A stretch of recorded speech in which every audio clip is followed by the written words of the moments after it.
The Intergalactic Threat Assessment Summit opened with the usual fanfare: blinding plasma banners, coordinated neuron drone music, and the scent of distilled arrogance wafting from the Dominion representatives.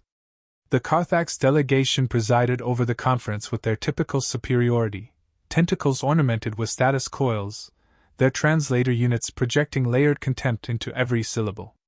They addressed the room with a tone that made it clear this wasn't a discussion, it was a proclamation. Humanity was not a species, it was a pathogen, and this summit would determine the most efficient way to sanitize the galaxy of it. Delegates from 37 civilizations, each with their own claims to wisdom and war, filled the Crescent Hall. The Vokari warlords occupied the upper tier, their exocets hissing with ambient rage. The Synthreat AI cluster sat perfectly still, monitoring every vibration, mapping facial micro-expressions across species. The KRYL scholars had already begun compiling a predictive model of human eradication timelines before the opening statement had concluded. Every species present had tasted contact with Earth's children, and none had found the flavor pleasant. The Carthax High Strategist initiated the first presentation. It detailed the psychological volatility of Homo sapiens, their erratic behavior in combat zones, their cultural obsession with defiance. Charts appeared: incidents of insubordination under occupation, the tendency to resist even under mathematical certainty of defeat. They disobey logic, the strategist hissed. Even when the odds are extinct. That earned a chuckle from the Vokari, who appreciated suicidal bravery as entertainment, but even they admitted that human recklessness yielded disproportionate damage. Data was displayed: an expeditionary fleet vaporized over Europa. A containment dome on Mars overridden with makeshift explosives crafted from mining gear and chewing gum. Nanite deployments backfiring because human immune systems responded in unpredictable and, as one synthreat put it, unforgivably random ways.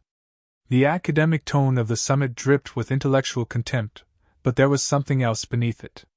Not fear, but irritation, the kind reserved for infestations that persist despite extermination schedules. The KRYL sociologist delivered the second paper. They mythologize death, she said. They name storms. They celebrate the destruction of their own cities with commemorative stamps. She showed footage of humans cheering during a failed alien bombardment, followed by a live feed from a resistance podcast that had been broadcasting from a cave system in the Hindu Kush for 18 consecutive months. They turn trauma into story, and story into rallying cry. You cannot outgun folklore. She was met with nods and tapping appendages of approval. But there was dissent. A minor species, the shy mole, hesitantly raised a concern. Was a total purge proportional? Were there alternatives? They were reminded curtly that proportionality was a metric used by the conquered. Carthax dominance had never relied on moral symmetry. The Vokari offered a bloodier perspective: glassing planetary surfaces was cheaper than prolonged war, and terror was an efficient teacher. Attention briefly shifted to a minor disruption, a late arrival in the third row. The being wore a generic translator mask, its presence logged but not challenged. Credentials auto-verified. No one looked twice. One more subordinate in a sea of lesser species. The summit continued. The Synthreat AI presented next. Their simulation arrays had processed 1 trillion outcomes. The conclusion: humanity posed a 7% probability of achieving interstellar parity within 4 generations. That alone justified extinction under Clause 17 of the Galactic Survival Edict. They replicate chaos, the Synthreat said flatly. They mine unpredictability like ore. Several scenarios were run: diplomatic containment, economic siege, cultural decimation. None produced satisfactory results. Even in deprivation, they adapt faster than decay can outpace them. That line struck a chord. Vokari commanders exchanged murmurs of grudging respect. The KRYL looked uneasy. But Carthax High Command remained unmoved. The next slide depicted human children learning to hack alien drones using scraps from a crashed reconnaissance unit. They are born into war, the strategist said. And they study their predators with reverence. Discussion veered towards strategy. Options included neurogenetic viruses, orbital sterilization, and planetary memory erasure through frequency saturation. The dominant consensus was to proceed with a multivector eradication cascade, information blackout, targeted sterilization, cultural implosion, then surgical strikes. A stepwise deletion of identity followed by physical removal. Some questioned whether it would provoke retaliatory fragmentation or martyrdom. The Carthax dismissed it. A species without a home becomes dust. Throughout the dialogue, the figure in row 3 remained still, anonymous, a passive observer to what was being architected, mass extinction, disguised in academic civility. No one asked its name. No one cared. Why would they? It wasn't human. Not to them. They had already decided what humans were. And what they weren't. A mistake that would cost them everything. A Vocari general initiated the next segment, recounting a classified operation conducted in the Tau Cygni sector. The plan had been mathematically flawless: seize Earth's moon colonies, disable long-range relays, and use orbital mine saturation beams to induce mass compliance. Instead, within 30 hours, the Vocari flagship was hijacked by technicians barely trained in basic alien systems. Human insurgents repurposed stolen AI cores, fed them contradictory orders, and collapsed the chain of command. The general's tone, edged with reluctant admiration, admitted it: they didn't win because of power. They won by corrupting understanding itself. The KRY love followed, showcasing neural skin data from captured humans. One prisoner deliberately activated dormant trauma pathways to confuse interrogation readings. Another pretended illiteracy for 12 days before escaping using hand-sketched blueprints stolen with a glance. They simulate weakness, the scholar said. Deception is not a tactic, it's instinct. A third case showed resistance cells transmitting war strategy embedded in music metadata. The encryption was so culturally embedded, it evaded AI filtering entirely. An obscure delegate proposed the term adaptive psychosynthetic warfare. The concept described how humans blended technological scavenging with myth, memory, and ritual, forming defense strategies faster than predictive models could project. They referenced an incident on the lunar mining station Cygnus Red, where isolated miners weaponized sound vibration to interfere with enemy biosensors. No official military training, just desperation and innovation. The synthreat addressed the concern next. Their model suggested that traditional demoralization campaigns failed due to humans' fragmented self-image. Their belief systems are internally contradictory, but this dissonance creates resilience. When one worldview breaks, another takes its place instantly. Graphs displayed how attempts to impose logic-based despair collapsed under chaotic emotional momentum. Images were shown of resistance fighters singing during orbital bombardments, even joking before capture. One delegate asked how to combat something that gains psychological strength from its own destruction. No answer was offered. The delegation then debated the temporal disruption hypothesis, a theory suggesting human cognition was built to anticipate betrayal, collapse, and resurgence, culturally trained over millennia through recurring cycles of near extinction. It explained why false peace treaties failed and how, even after defeat, human factions re-emerged with newer, less predictable ideologies. You cannot program submission into them, a synthreat said. They turn defeat into foundation. A representative of the RYTH collective offered a suggestion: cultural assimilation.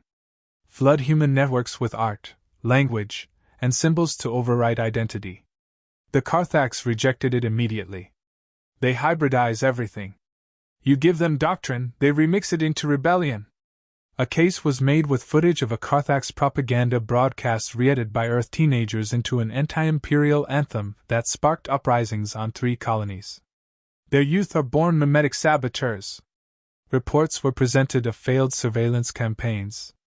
Cloaked drones were tracked using birds trained to detect anomalous airflows. Communications were masked under quantum noise disguised as sunspot activity. Military-grade data was relayed through obsolete radio waves that modern sensors had ceased monitoring decades ago. Every attempt to outpace them technologically met with a primitive yet effective workaround. Regression is a weapon, Bikairwailel said. They evolve backwards when needed. A request to escalate to biocentric attacks surfaced. A gene bomb, tailored to Earth-specific DNA signatures, was proposed. Objections came not from morality, but risk. Human genomes were already mutating due to environmental warfare. One synthreat warned, by the time the payload hits, it may no longer match the target. The risk of backlash, biological or strategic, was uncomfortably high. Another incident was cited. A containment zone on Ganymede was breached after prisoners used stress-induced synesthesia to decode alien security patterns. Their brains rewired under duress, turning panic into perception. No species present could claim similar neuroplasticity. It was no longer a matter of strength, but malleability. One voice in the chamber, quiet but certain, remarked, "They survived because they are undefined." There was murmuring about infiltration, embedding agents within human networks. The problem wasn't entry, but exposure. One operative lasted 9 days before emotional inconsistency in his fabricated backstory gave him away. They don't detect lies through logic. They sense story gaps, noted a Vocari intelligence captain. You can't out-narrate them. Their lives run on subtext. As these discussions unfolded, the anonymous presence in row 3 remained inert. Delegates occasionally glanced at the quiet figure, assuming it belonged to a lesser tech affiliate or low-tier observer species. No one requested input. No one wondered why it took no notes, asked no questions, and made no adjustments to its translation visor. A mere shadow among voices of strategy and certainty, it simply listened. Consensus began to shift. The earlier confidence was still present, but now tempered by acknowledgement. They were no longer facing a lesser species, but an erratic, self-complicating anomaly. One not bound by progress, logic, or pattern, but something else entirely. Something unwelcome in algorithms. Something unsolvable. Yet they continued plotting, unaware that among them sat the very problem they claimed to understand. A Vocari tactician brought attention to incident logs where human captives displayed behavior incompatible with standard psychological frameworks. One subject under neural interrogation responded by generating false emotional patterns, not through training but sheer willpower. Another recited childhood rhymes in reverse, distorting data collection protocols. Interrogation AIs, designed to map predictable trauma responses, failed to classify their reactions. Their minds don't fracture along logical seams, the tactician admitted. They fracture into weapons. A Carthax strategist introduced footage from a failed pacification on Ceres. Local human factions, without unified command, conducted coordinated strikes through instinctual timing. No central signal, no broadcast chain, just silent, synchronized movement. Observers concluded it was not premeditated, it was emergent. Behavior born from collective intuition rather than structure. This self-organizing chaos disrupted entire predictive models. They don't follow orders, the strategist said. They follow each other.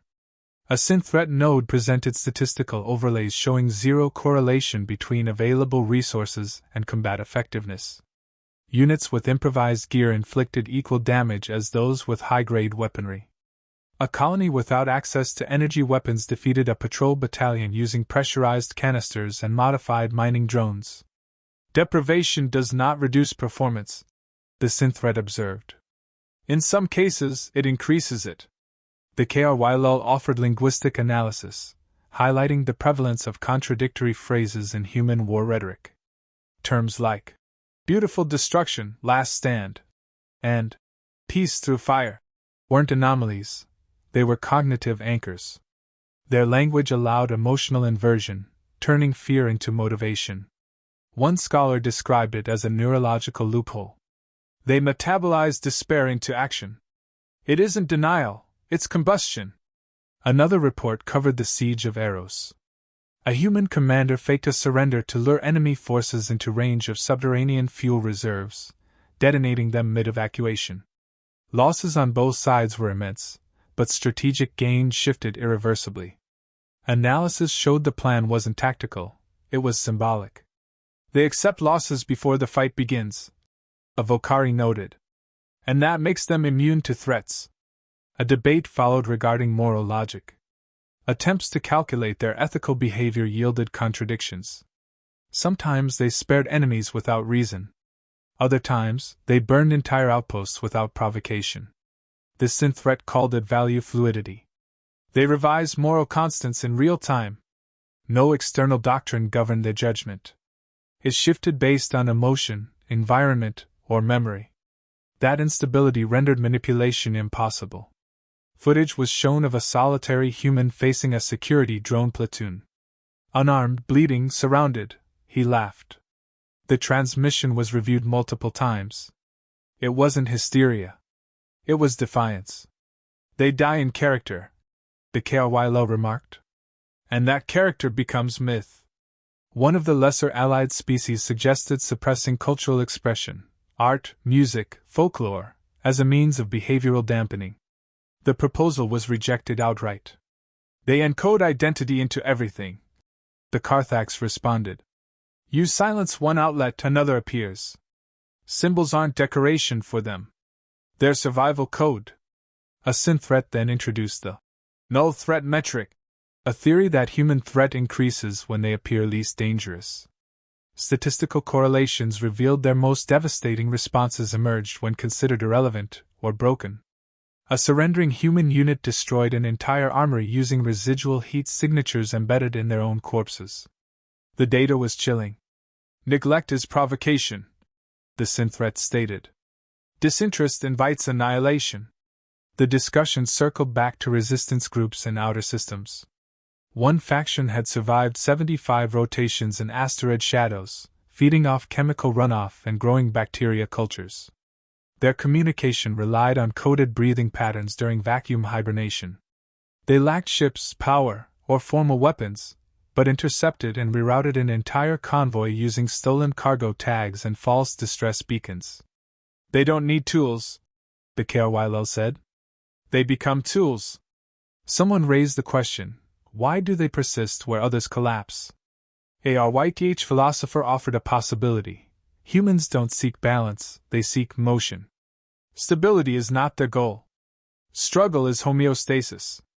Others dismissed it as poetic conjecture, but no superior theory emerged. Attention turned briefly to Earth itself. No single government. No cultural unity. Factions in conflict even during planetary siege. But this internal dissonance fueled evolution at hyperspeed. Every battle loss was repurposed as doctrine.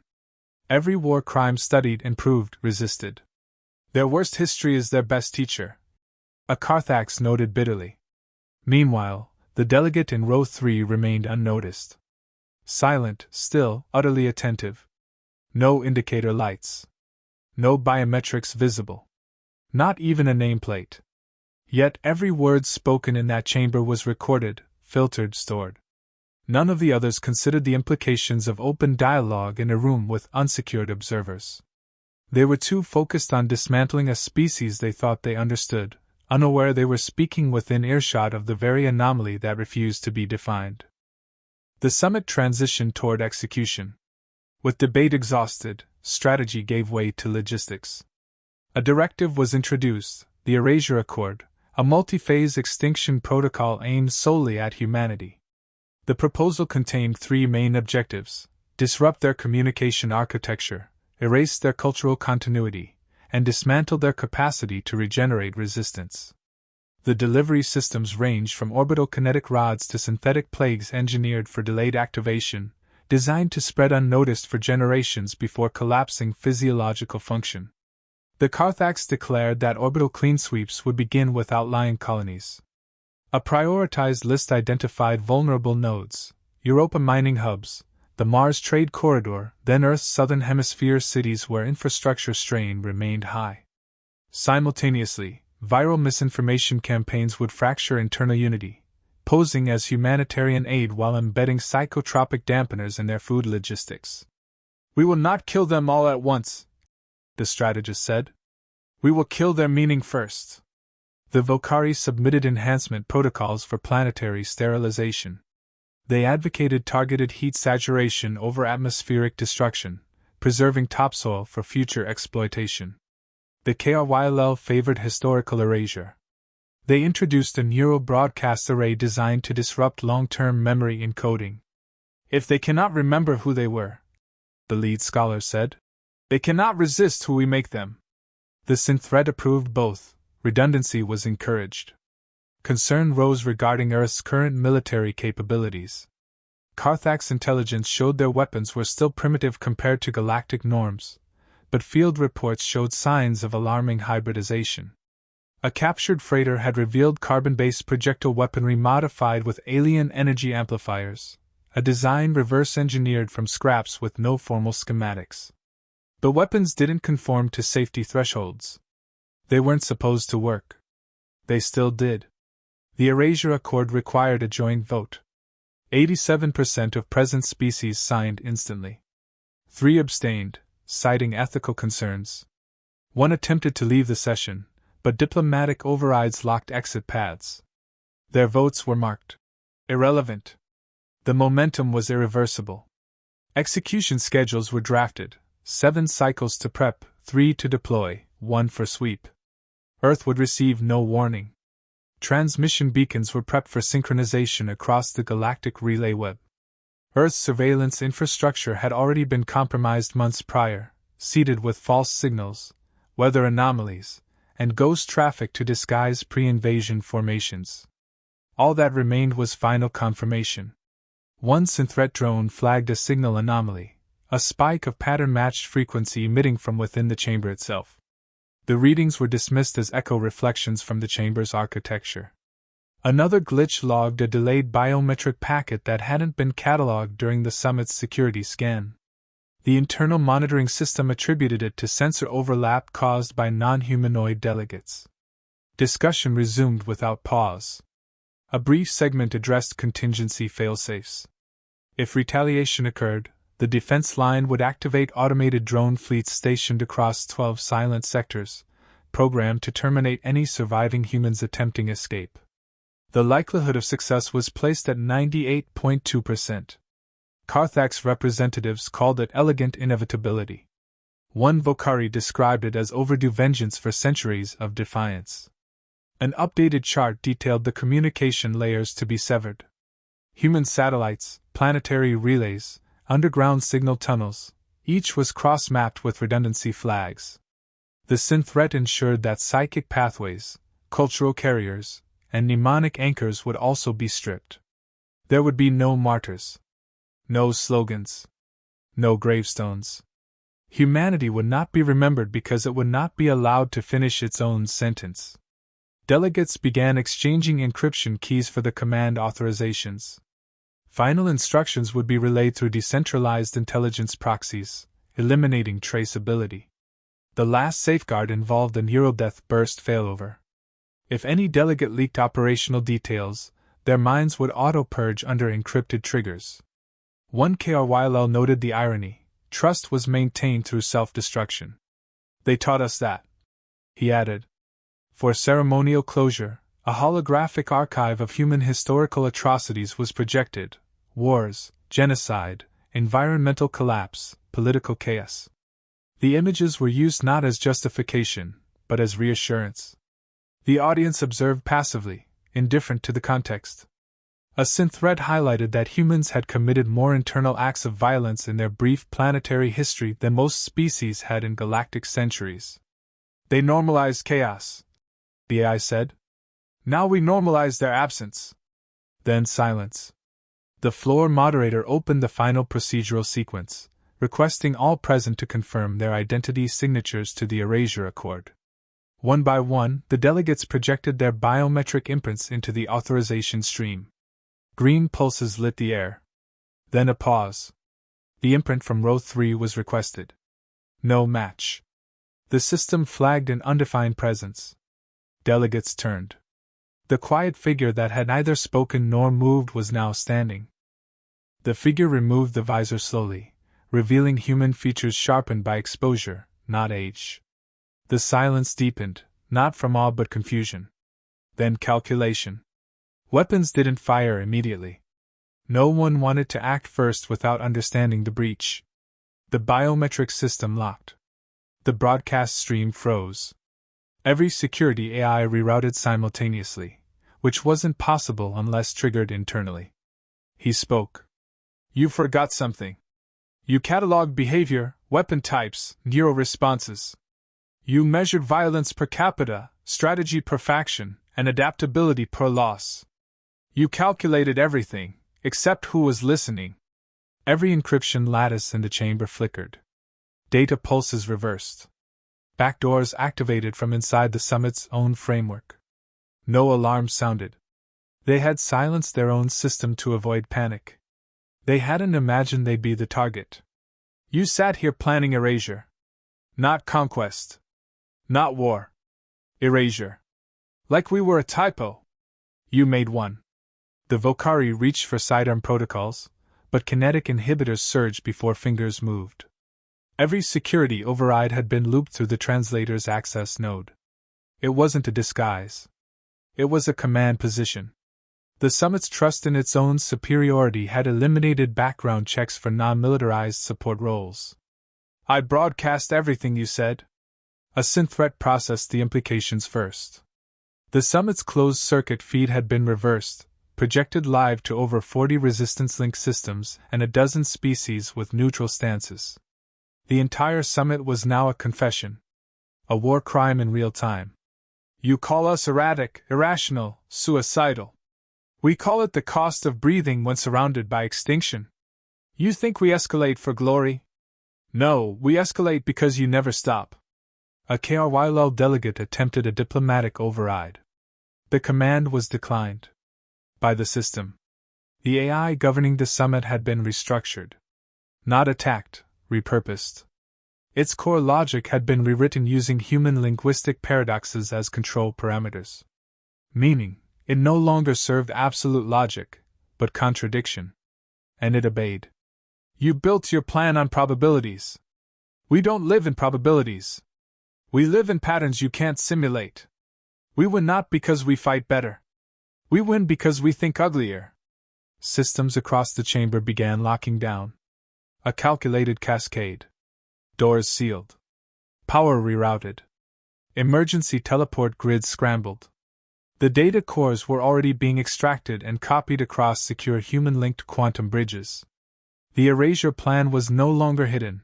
It was now evidence. We let you talk. Because you always talk. You can't help yourselves. You believe that precision equals power. But what you don't understand is that uncertainty isn't a flaw, it's our shield.